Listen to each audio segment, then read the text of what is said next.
Tonight, plumes of smoke blanket Whyalla as part of the steelworks bursts into flames. And Midnight Oil, Missy Higgins and plenty of undies, shenanigans and celebrations at the Monday Bash. From our 7 Spencer Gulf Studios, your nightly news with Madeline Kerr begins now. Good evening, thanks for joining us.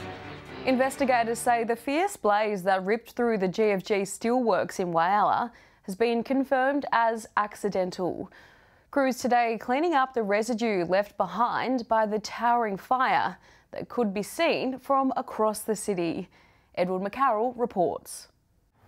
Yesterday afternoon, flames erupted at the Whyalla Steelworks, the raging inferno climbing up into the sky and sending the city's residents into a state of panic.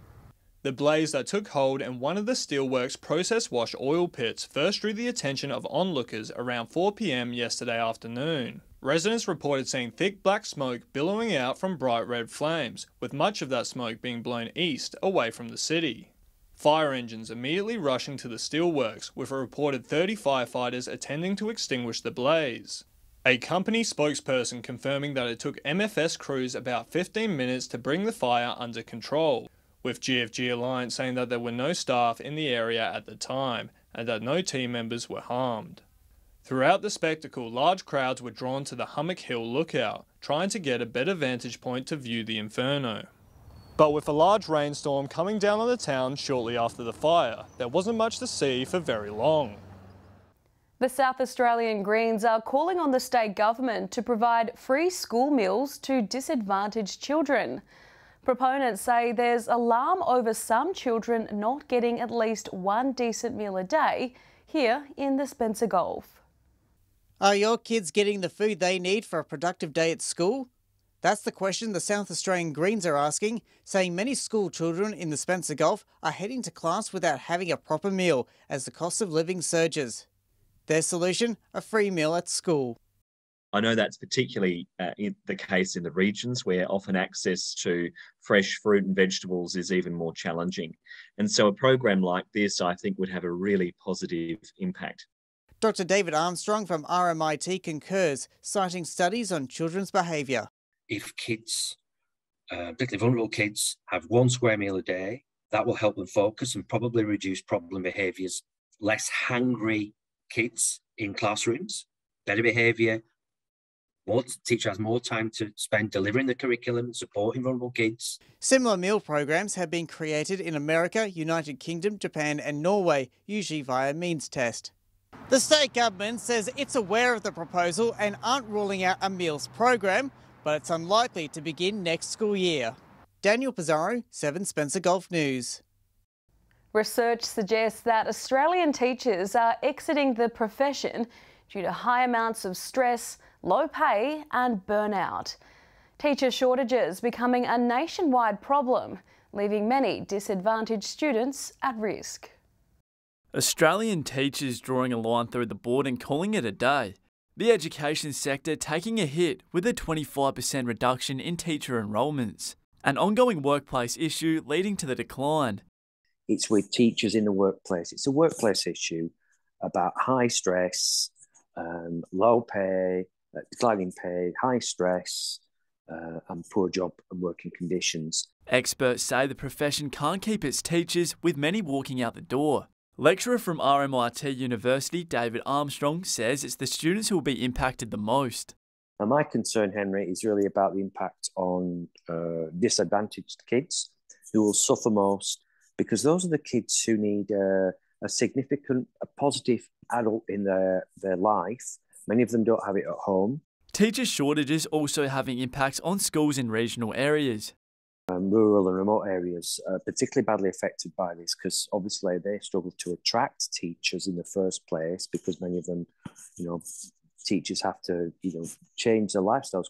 However, Armstrong believes there are many ways to make it more enticing for teachers beyond just a pay rise. We can reduce teacher workload, reducing initiatives they have to do in administration, taking admin off them. We can introduce a new federal workforce strategy on burnout, reducing burnout. That's urgently needed. Henry Millick, 7 Spencer Gulf News. It was a night to remember at the Mundi Plains with the iconic Aussie band Midnight Oil taking to the stage in front of thousands of fans in the middle of the outback. Their performance just one of many memorable things to come out of the famous event. The bash is well underway. Midnight Oil headline night one, with the crowd enjoying every second of their performance.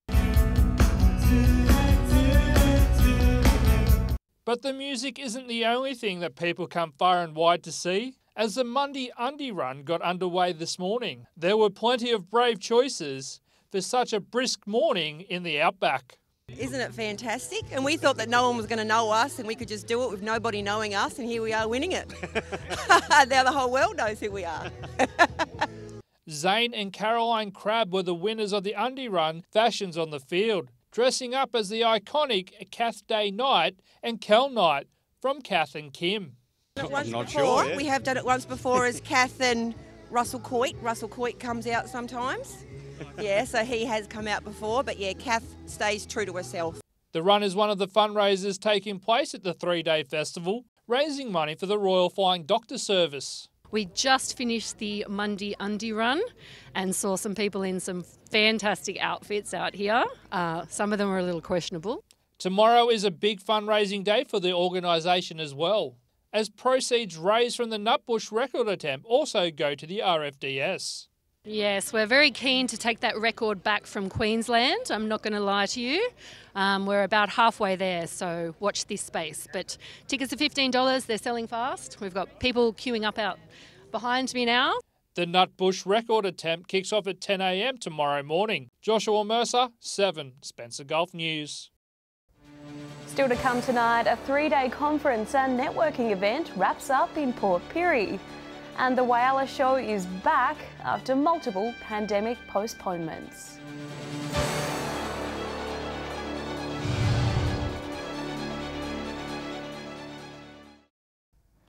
Welcome back. The 18th Annual Resource Industry Conference and Trade Expo kicked off earlier this week in Port Pirie, with the Upper Spencer Gulf containing critical minerals for local, national and international sectors. It's a must-attend event for anyone in the industry. And that's a wrap. 3 action-packed days and 568 delegates later. Well, we're coming out of COVID, so people are getting together again. It's good for the hotels, it's good for the restaurants, it's good for the local economy. People travelled far and wide to attend the 18th Global Maintenance Upper Spencer Gulf Conference and Trade Expo. And there's plenty of good reasons why. It's a lot of prospectivity in the north of our state.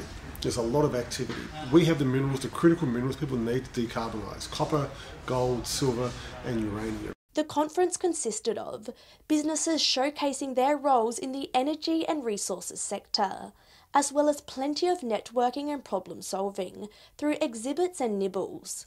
One of the biggest impediments, of course, is labour. It's a shortage of labour, whether it's a local restaurant, local snack bar or near staff, people are struggling to fill positions.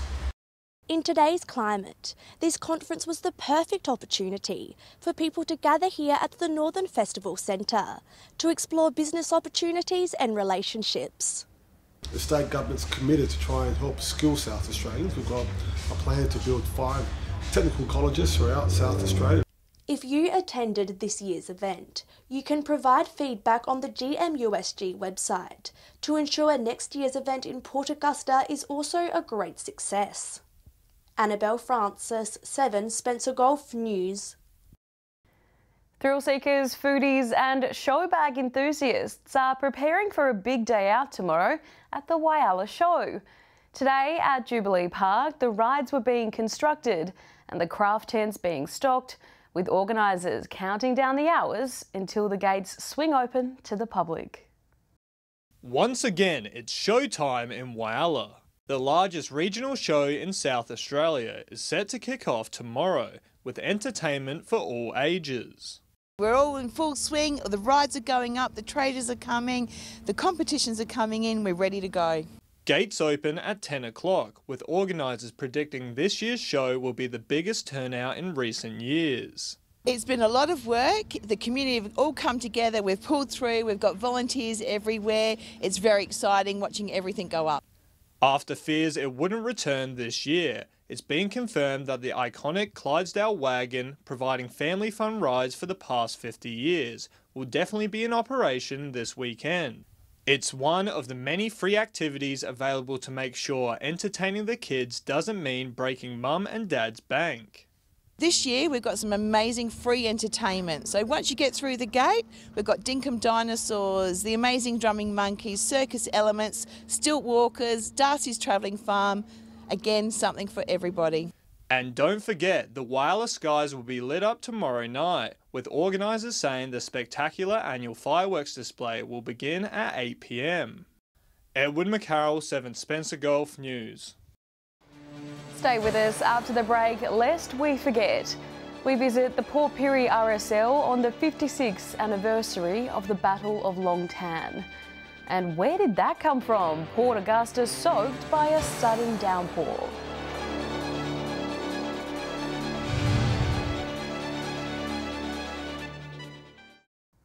Welcome back. Throughout this week, communities in regional South Australia have come together to commemorate and reflect upon those who served in the Vietnam War. The Port Pirie Regional Council and RSL partnered to ensure the Southeast Asian War Memorial was developed just in time for this very day. It was time for reflection at the Southeast Asian Memorial.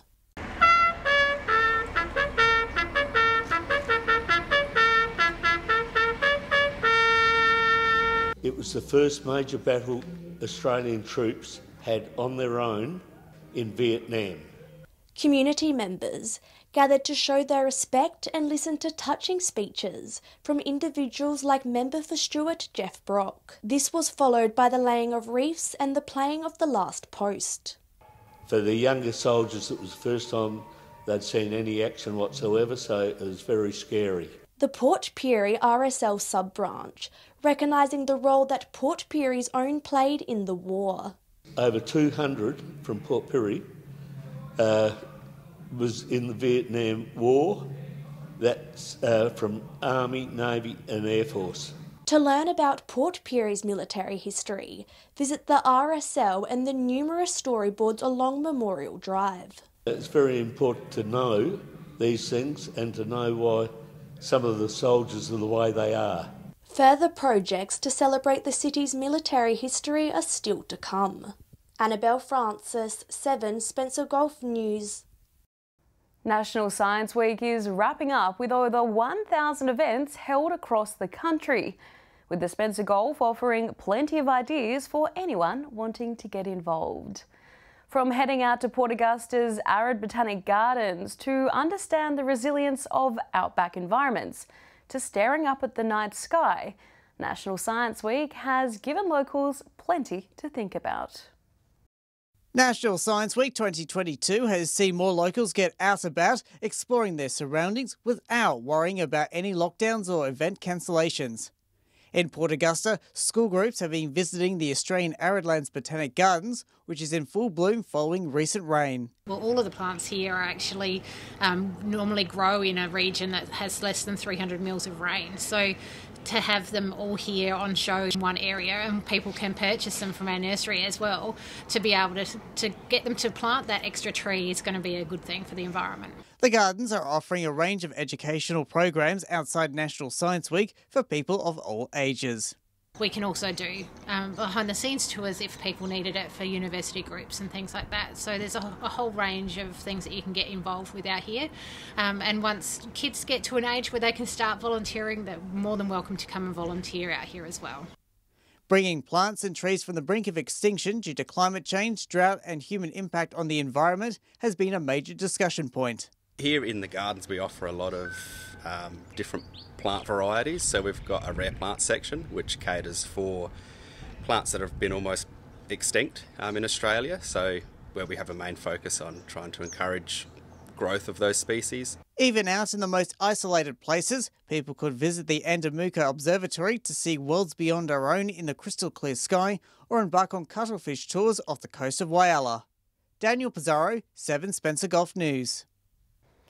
Port Augusta was deluged by a massive rain bomb on Thursday afternoon. The storm system passed over the city in a matter of minutes, dumping torrential rain with wind gusts whipping up spray and turning streets into rivers. According to figures from the Bureau of Meteorology, 1.2 millimetres fell in a matter of just 5 minutes, with 2.6 millimetres falling in total. No damage was reported to the SES, though it was certainly a sight to see. Stay with us after the break. We preview some of the big games coming up in the footy leagues across the Spencer Gulf. And we'll have the weekend weather details with Alex Sykes.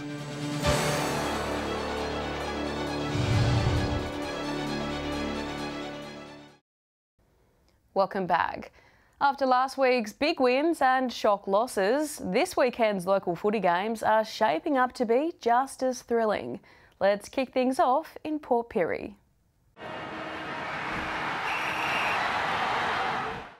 Hello and welcome to round 16 of SGL Football Tips. This round sees 2 matches here in Pirie and 1 match up in Port Augusta. Up in Port Augusta we got South taking on Central. South had a big shock loss to the Lions last week and be looking to bounce back, while for Central they're just playing for pride now with finals out of the reach. I'm going to tip South up there. Here at Memorial Oval we got the Lions taking on West. The Lions had a huge win over South last week and come into this game full of confidence. I'm going to tip Lions by a big margin. Over at Port Oval, we got Solly's taking on Ports. Solly's have had a terrific season, while Port got a win last week over Central, which booked them their final spot. This should be a good game, but I'm going to tip the Cats in that one. Just 2 rounds left of Whyalla football before we play finals. Friday night football at Memorial Oval. It's Roona Bay versus North Whyalla. North pretty disappointing last week, been a disappointing season. Bay should win this one easily. Saturday also at Memorial Oval, South Whyalla versus Central Whyalla. South almost got their first win of the year. They had a draw last week, but they do take on a far better opposition. It's not going to be close at all, and the Roosters should win easily. And finally on Saturday at Bennett Oval, it's West Whyalla versus Rapina. An early preview of the elimination final. West were not good at all last week, and the Roos will start favourites. The final minor round game here in Broken Hill, and the big game is South and Central. South are the reigning champs, but Central are coming. Can they beat them? Can they challenge them in the finals? We're going to find out tomorrow. I'll stick with South. North play West. North's form in the last couple of weeks has been very, very average. West, it's their last game of the season, and you know what? They'll beat the Bulldogs tomorrow.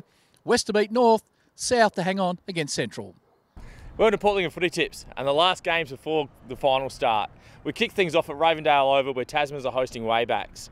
Waybacks had a good win last week. I can't see them beating Tasmans at home though. I'm tipping Tasmans to win this one and win this one pretty comfortably. They're in good form. In the next game we got Boston's hosting Lincoln South at Poole Oval.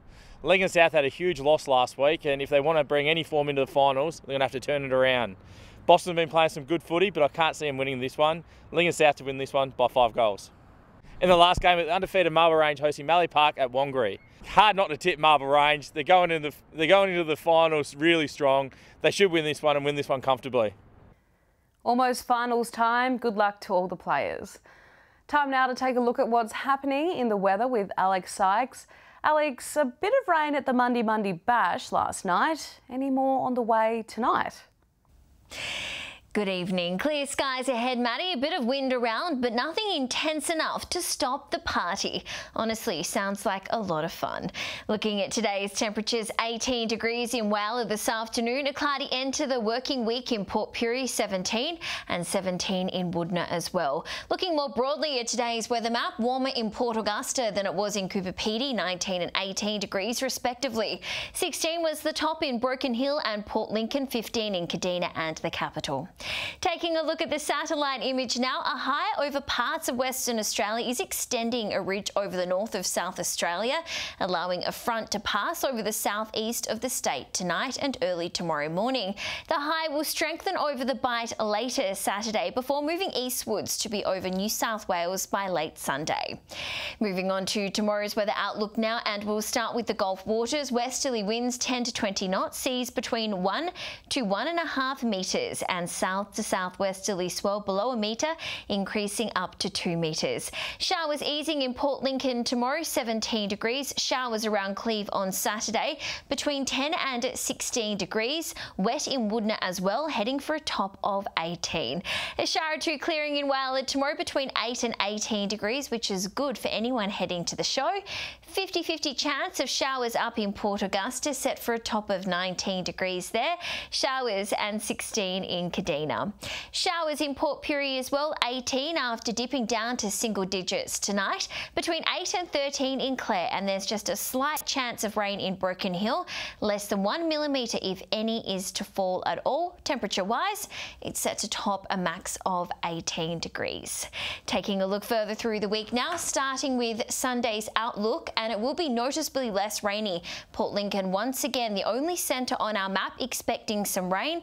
According to the Bureau, there's a medium chance of showers. Elsewhere, Whyalla and Port Augusta are set to crack the 20s. Port Pirie and Broken Hill not far behind, heading for tops of 19 degrees. Moving on to Monday's forecast now, and would you look at that, the rain is back. Rainy everywhere except for Cooper Pedy, where it's set to reach 27 degrees and sunny. Late showers on the way for Broken Hill, most likely in the evening. Not cold though, 21 degrees. Just 14 degrees is forecast for Port Lincoln. And finally, taking a look at what Tuesday is looking like, showers in most places and not exactly warm. Broken Hill's maximum daytime temperature will be 13 degrees, 14 in Kadina, Port Lincoln and Adelaide. Whyalla and Port Pirie are in for a 15 degrees day. And that's all the weather from me for tonight. Maddie, you're wearing a lovely top tonight as well. Have a great weekend. It's back to you. Thanks for that, Alex. Have a great weekend. And that's the local news this Friday. I'm Madeline Kerr. Thanks for joining us. I'll have updates a little later, but until then, enjoy your evening. Good night.